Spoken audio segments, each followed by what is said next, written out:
Welcome to A Different Frame. I'm your co-host, Anisha. And I'm Kendra. This is a podcast for the people, by the people. The show is made possible by Alabama Values Progress, a media advocacy organization that is dedicated to breaking the cycle of misinformation during the times where the truth is hard to find.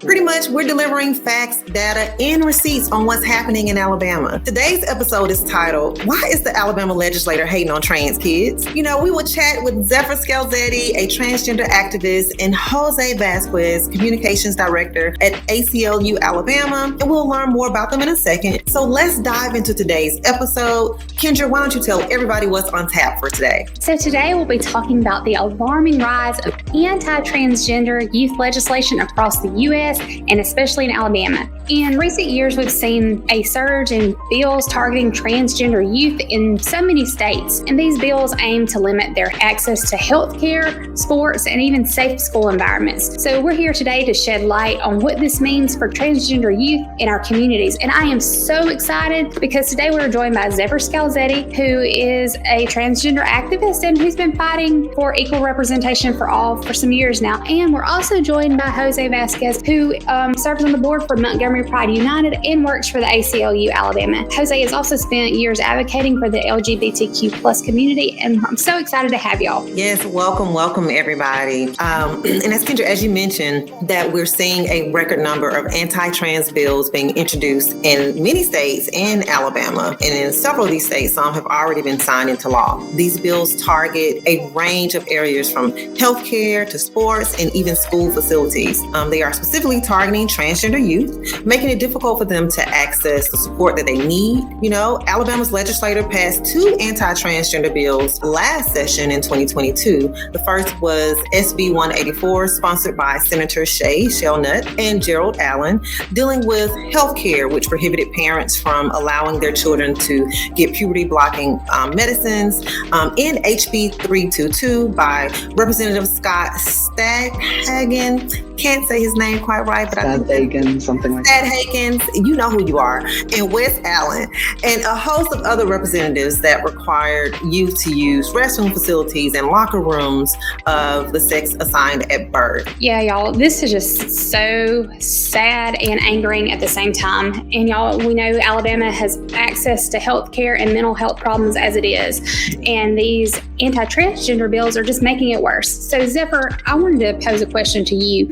With anti-transgender bills, what are some of the biggest consequences we're seeing or will see, whether it's on the individual, family members, or just the wider community? I think oftentimes with these antibody, autonomy, or choice laws, we fail to see the deeply rooted issues that this will cause.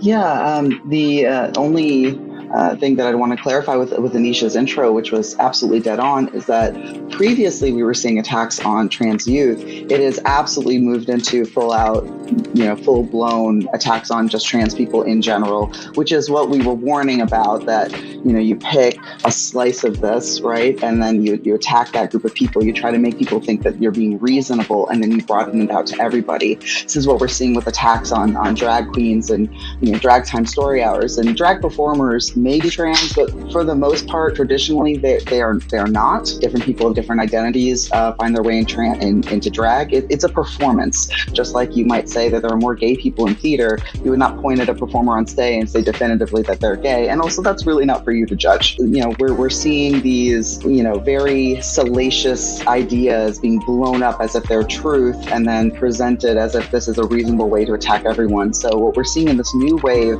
of anti-trans legislation is actually banning people from dressing in a gender identity that is not theirs, is not their assigned gender at birth. And that brings up a whole host of problems for everybody, because what are appropriate garments or gender wear for a certain gender?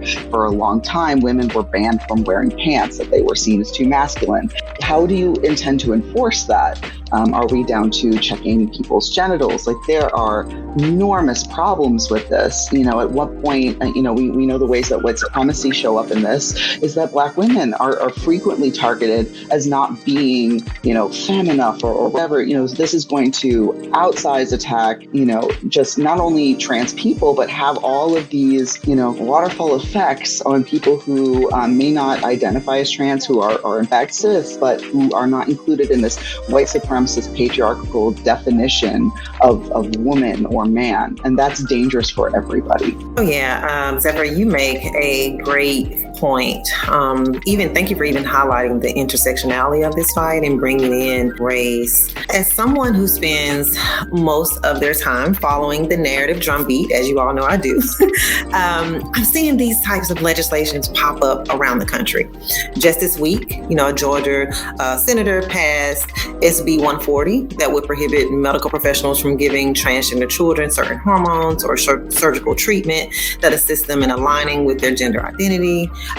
Considering the Alabama legislature having a supermajority and with the GOP controlling both of the House and Senate, I see, the legislature this session pushing similar bills that we're seeing across the country and in states like Georgia. I see Alabama legislature following the narrative drumbeat. Jose, I wanted to pose a question to you. What do you think is the motive behind these bills? Like, why are we seeing so many of them rise in so many states? That's a great question. And just to contextualize, for those of you that don't know about the ACLU, for anyone listening or watching, the American Civil Liberties Union, it's an organization, it's a national organization that's been around for almost 100 years, that's working in courts, legislatures, and communities to defend and preserve the individual rights and liberties that every person is guaranteed in this country.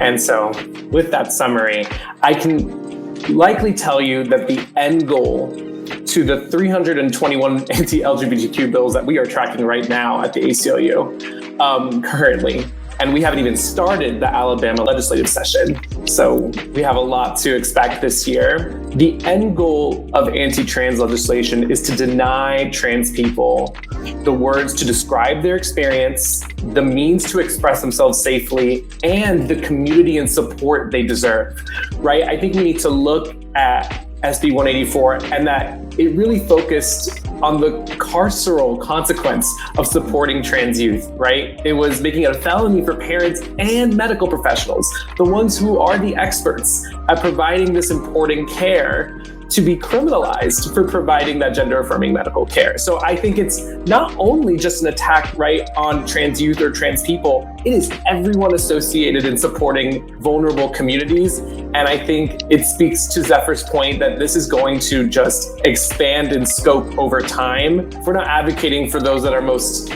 vulnerable and impacted by oppression, we're at risk for all of our civil liberties and rights in the future. That's right. You're talking about that collective liberation right there. Correct. Where, if you're under attack, I'm under attack. We all under attack, right? We're not free till we're all free. We're not liberated till we're all liberated.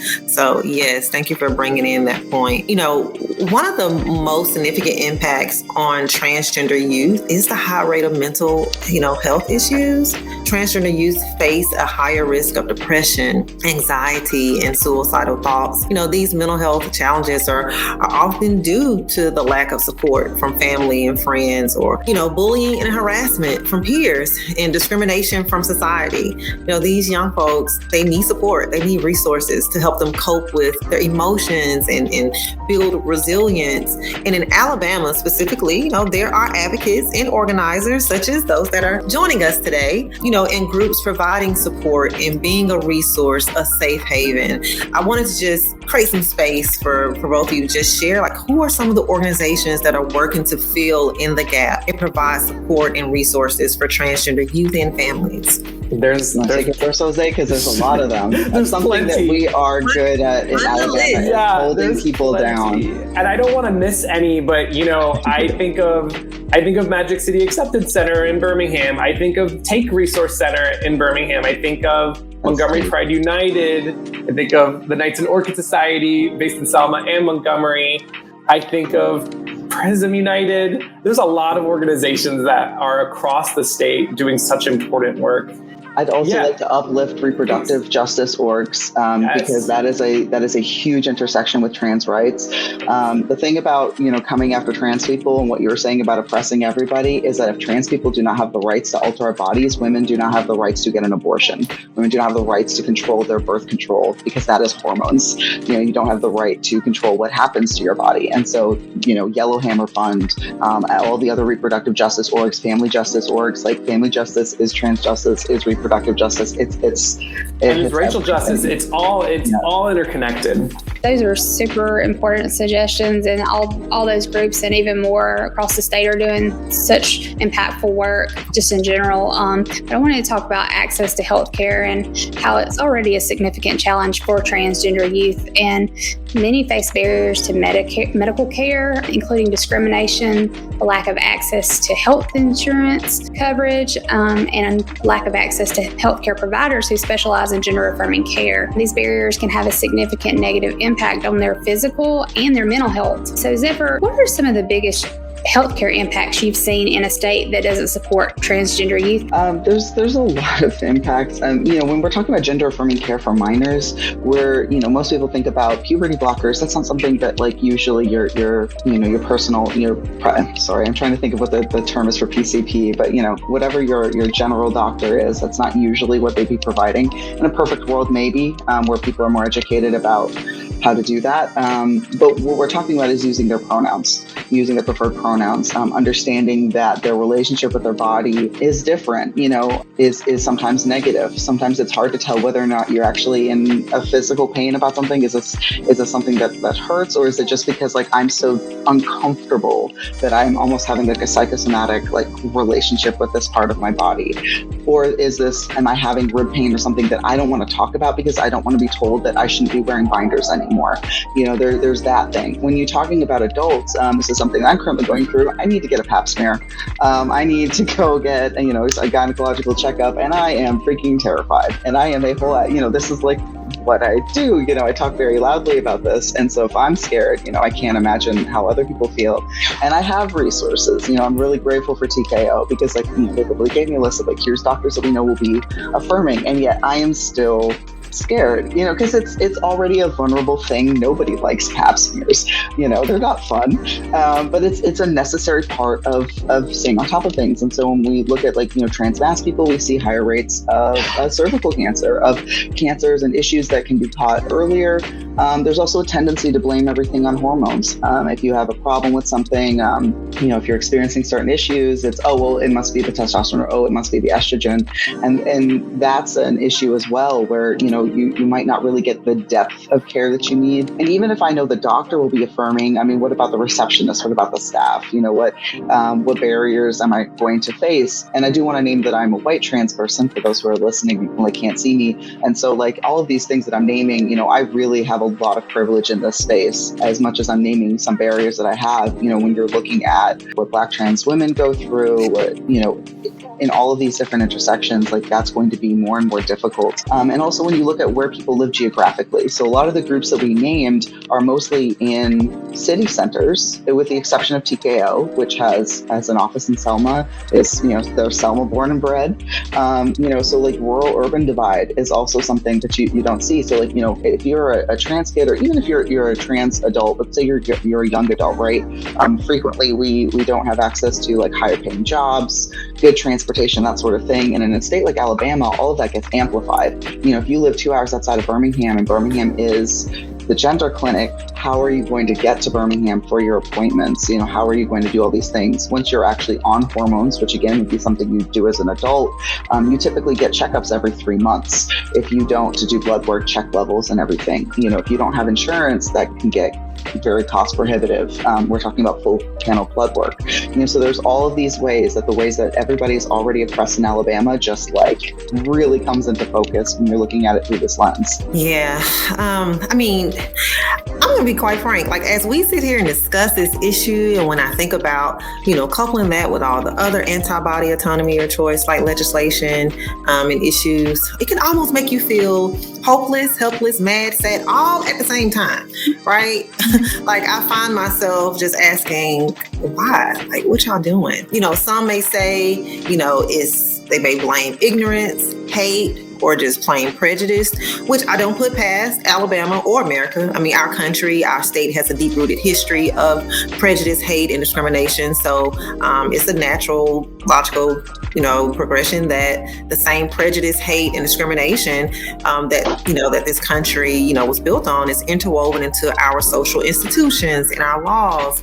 And these bills are often, like I said, proposed by conservative lawmakers who do not support transgender rights, who don't believe in their existence. And this rhetoric is spread through media and platforms, creating like a domino effect of misinformation, disinformation across the country, which could be delegitimizing, to the movement. But I think it's important for folks to see themselves reflective in the fight and understand the different roles that they can play in the fight. And sometimes it's spreading the word to close the knowledge gap, which, is similar to the work that we do here at AVP, through shows like A Different Frame. But I want to pose a question to everyone, what can we do, those that are watching or listening, what can we do to fight against these harmful bills? How can people tap in, at various stages of the fight? What are some of the things that we should be supporting that, can help with the fight? Ooh, that's a big question. I think I want to, if it's okay if I can respond to all the wonderful and in-depth things that Zephyr was speaking to and answer your question. Yes, no, go ahead. And I'm going to answer it with a story, so Zephyr,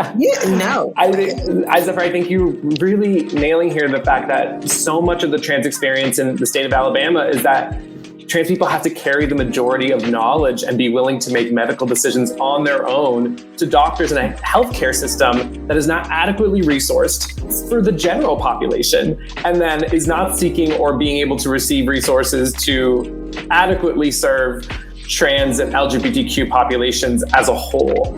I think a lot about how so much of this work is going to involve fights in the courts, fights in legislature, and voting for the right candidates. But it's also through, means of mutual aid, non-traditional care, thinking about how we really support our neighbors. I think sometimes we tend to excise these issues to a larger entity that we can't touch or we don't know, but really it's people. It's all of these decisions that are being made by people that we need to think about how we show up, whether that's with your local nonprofit, whether it's with a community coalition that is trying to get a piece of legislation passed. I promise you there are people who are in the fight anywhere you are in Alabama. We have some radical Black and brown organizers here that are leading the way, especially when it comes to LGBTQ advocacy. And I think one example would be T.C. Caldwell and Quentin Bell over at the Knights and Orchid Society.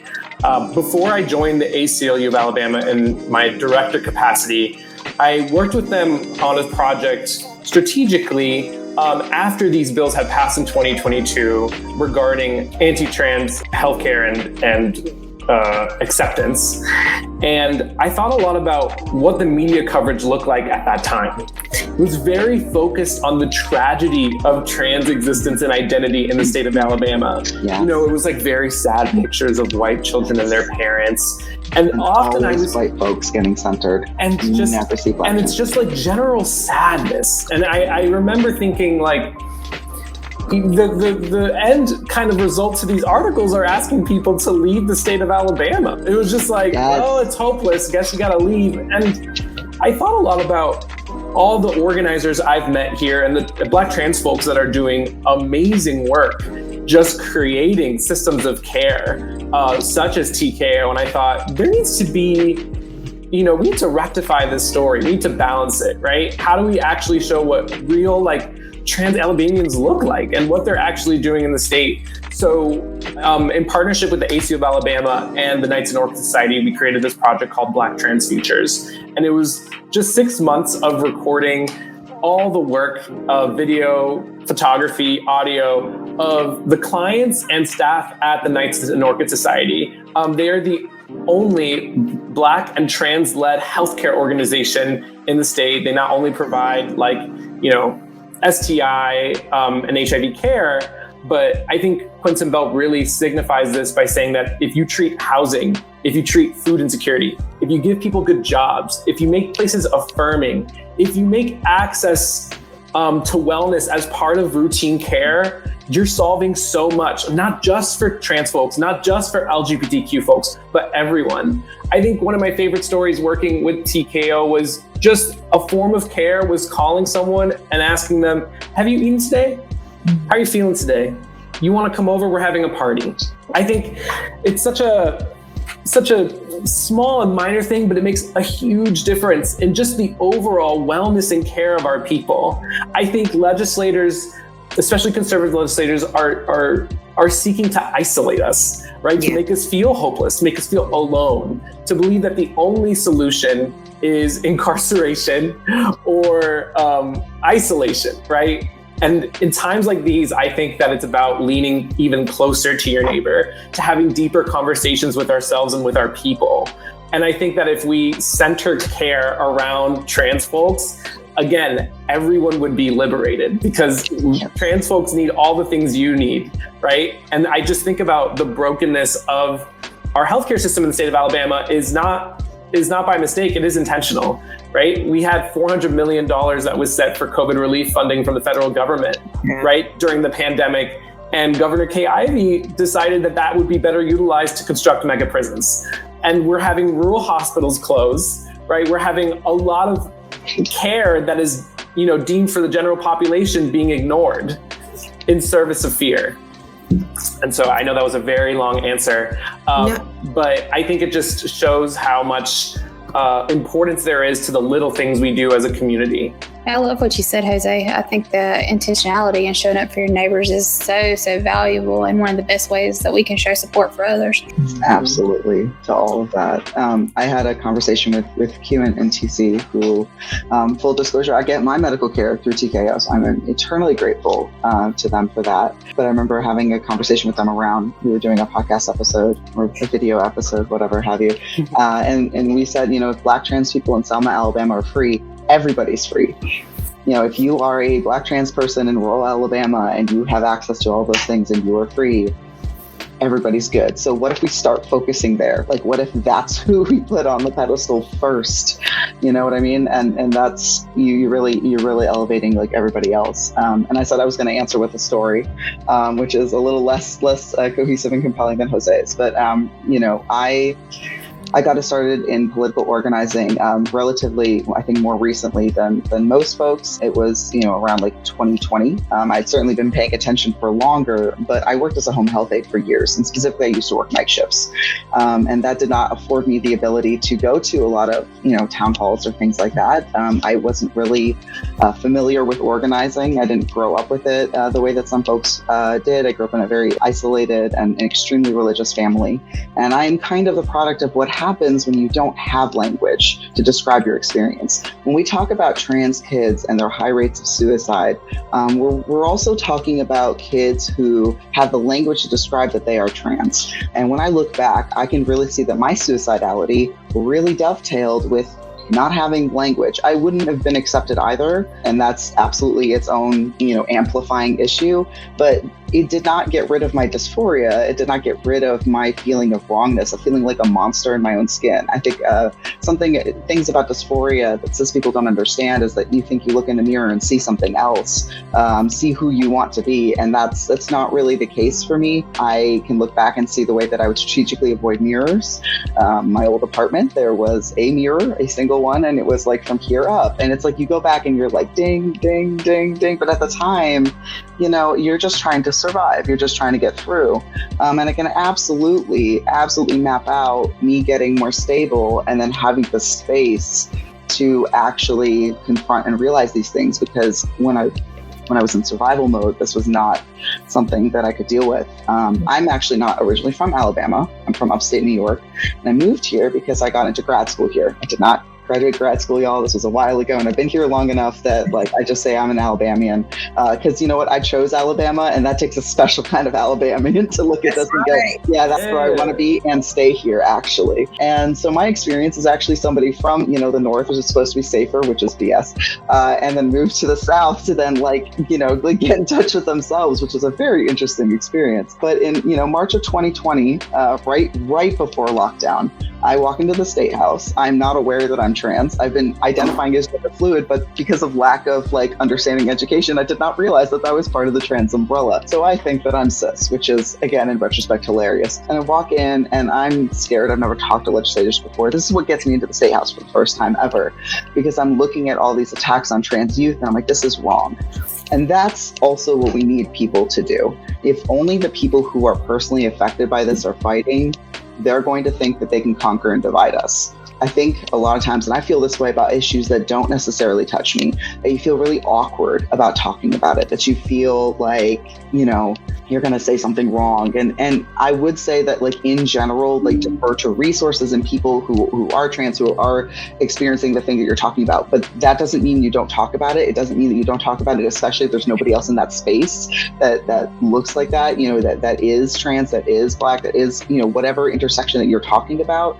Definitely send them to resources that are made by those people. But, like, if everybody who is not trans, who is not experiencing these things, decide that they cannot ever speak up about it, like, we're just going to be right back where we started from. Because despite what the legislature or anything else would like you to believe, trans people are a pretty small percentage of the overall population. And just like we saw a spike of left-handed people after being left-handed didn't get you, you know, smacked, and was no longer illegal, there was an initial spike. We're seeing an initial spike of people identifying as trans because it's finally become culturally acceptable, and it will level out.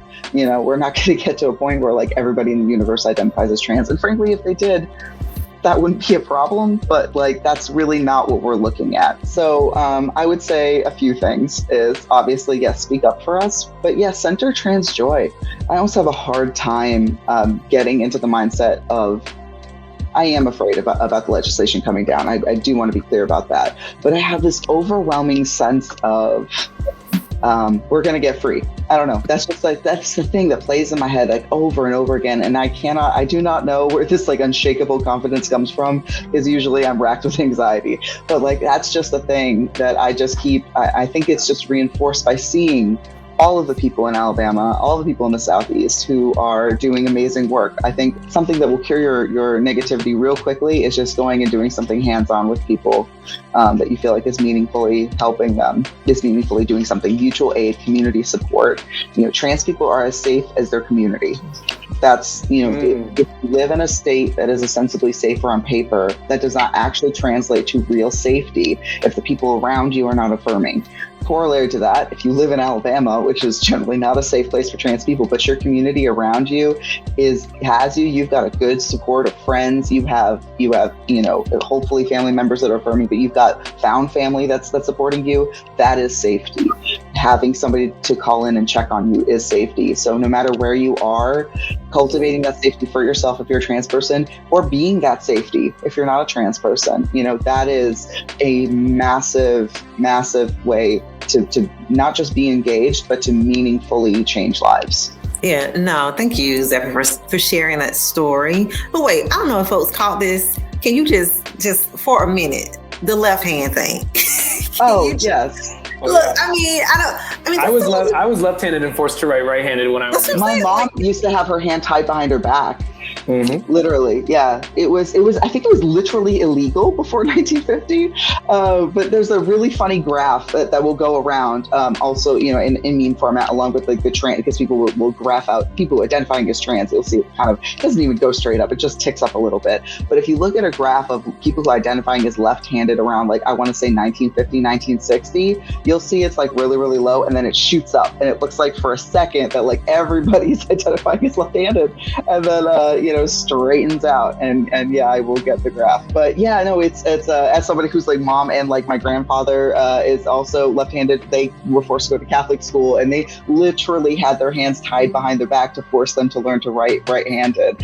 And if you were caught writing with your left hand, you got, you know, like, ruler smacked. And we see, like, kind of the effects of that now, where, like, all desks, everything is made to be right-handed, and there might be, like, 2 left-handed desks in the classroom. So, like, even though it's no longer a thing that is, like, you know, that we care whether or not you're right or left-handed, the whole world is really geared towards right-handed people, which is a decent, you know, analogy for cis and trans, right? Even hopefully we get to a point where, you know, active attacks on trans people are no longer a thing, and yet the vestiges of the harm that this is doing is going to persist for a while. And so the way that you get around that, the way that you answer that, is by centering trans joy and trans experiences. It's not about making us just palatable. It's just, it is it's just another experience. It's another way to be human, and that's okay. And it deserves to be uplifted in its own way, just like other people deserve to be uplifted in their own way. We don't want to just, get past attacks and think that everything's fine. Thank you so much for sharing your story, Zephyr, and Jose. Thanks for sharing your story. I think that that's one of the ways that we make an impact, is that we share these stories and we allow people to get insight and they start to understand. And kind of like Zephyr, how you said that you didn't have the language when you were growing up. So by telling these stories, we're allowing people to have the context and the language to understand, which I think will help, fight these transgender attacks when people are more educated. One common theme from today's conversation is that transgender youth face unique challenges that can impact their mental well-being and their physical well-being. And it's essential to provide support and resources to these young individuals as they navigate their journey. And we can all play a role in creating a more inclusive and supportive environment for transgender youth in our communities, schools, and families. And that also means that we have to stand up to the state legislature when they attempt to pass anti-transgender bills that would impact transgender Alabamians. And we must all do our part to fight against anti-democratic bills. Yes. There were no lies there, Kendra. But before we go, so y'all got to get on the soapbox. The soapbox is new this season. The soapbox is the place where you get a chance to rant for 60 seconds. Feel free to tear a hole in whoever or whatever, but keep it clean because the kids are watching, as they should be. They need this information also. So I just want to see if there are any volunteers. Who wants to take the soapbox first? I need a prompt because y'all know every answer I give is a tear into something. Let's see. All right. Jose's going to get on the soapbox. And when your 60 seconds is up, we'll take you off the box. So no need time. I want to say on behalf of the ACLU of Alabama and of every organizer that I've met, I truly believe that the heart of this nation is being fought in the state of Alabama. The ways that we show up and the ways we plan are in the answers of our elders, and especially Black elders in the state. I think about how when we look at the voting rights and movement around Montgomery, it was planned 10 years prior by the Women's Political Council.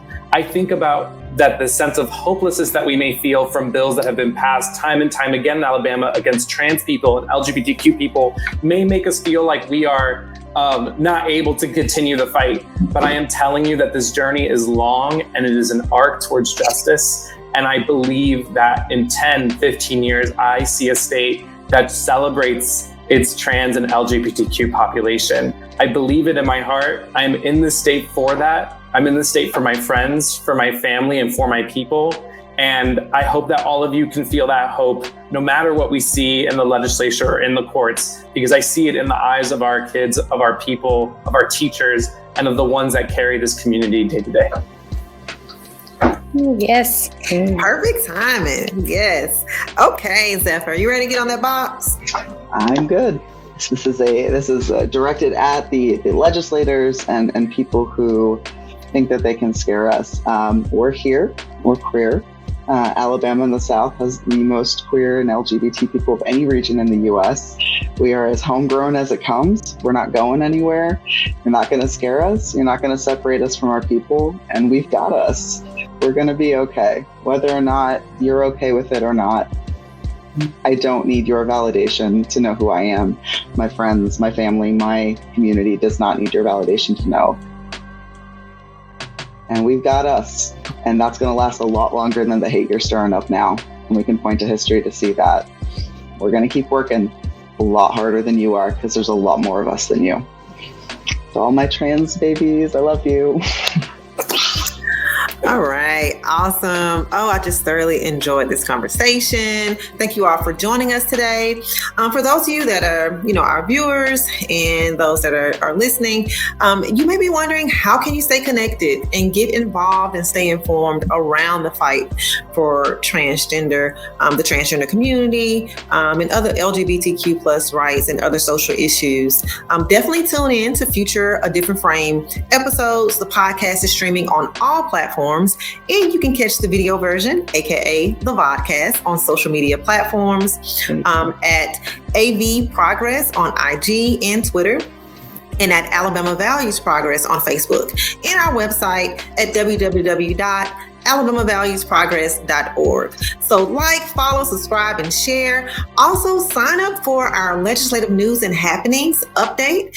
You can do so at bit.ly, that's bit.ly/session updates. That's bit.ly/session updates to receive e-news and text updates on what's happening during the session. You will also be the first to know when content related to the legislative session drops, such as a different frame episodes and Frame It blog posts, also partner events and more. And speaking of partner events, shout out to the ACLU Alabama, who has their Work the Ledge event happening on March 11th. Attendees will have the opportunity to learn and to learn with and from fellow organizers and advocates and just everyday Alabamians who are all striving to just get engaged in the legislative process. So visit their website at aclualabama.org for more information. And that's all for today's episode of Why is the Alabama Legislature Hating on Trans Kids? Tune in for next week's episode. We ain't forgot, we ready. A look back at the 2022 legislative session and what we're expecting this session. We'll be joined by Dylan Nettles, Policy and Advocacy Director at the ACLU of Alabama, and Katie Glenn, the Policy Associate at the Southern Poverty Law Center. Until next time, see you all later.